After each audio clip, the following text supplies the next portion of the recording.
شروع کرتا ہوں رب ذوالجلال کے بابرکت نام سے جو دلوں کے بید خوب جانتا ہے، دیکھتی آنکھوں سنتے کانوں کو، عقل دین اسلامی کی طرف سے السلام علیکم۔ اگر آپ ہمارے چینل پہ نیو ہیں، چینل کو سبسکرائب کیجئے، ساتھ لگی بیل آئیکن کو ضرور دبا دیجئے گا تاکہ ہر آنے والی ویڈیو آپ تک پہنچ سکے۔ آج کا جو ہمارا مضمون ہے سورہ مزمل آیت نمبر 1 تا 6 اردو ترجمہ کے ساتھ تفسیری بیان جائے گی۔ پوری ویڈیو دیکھیے گا تاکہ آپ کو سمجھ آ سکے۔ بسم اللہ الرحمن الرحیم یا ایہا المزمل، اے چادر میں لپٹنے والے۔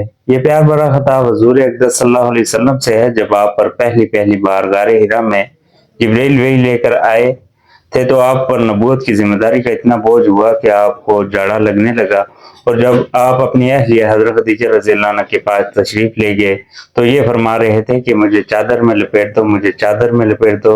اس واقعے کی طرف اشارہ کرتے ہوئے یہاں محبوبانہ انداز میں آپ کو اے چادر میں لپٹنے والے کہہ کر خطاب کیا گیا۔ قم اللیل الا قلیلا، رات کا تھوڑا حصہ چھوڑ کر باقی رات میں عبادت کے لیے کھڑے ہو جایا کرو۔ اس آیت میں آپ کو تہجد کی نماز کا حکم دیا گیا ہے۔ اکثر مفسرین کے مطابق شروع میں تہجد کی نماز نہ صرف حضرت صلی اللہ علیہ وسلم پر بلکہ تمام صحابہ پر فرض کر دی گئی تھی، اور اس کی مقدار کم سے کم 1/3 رات مقرر فرمائی گئی تھی۔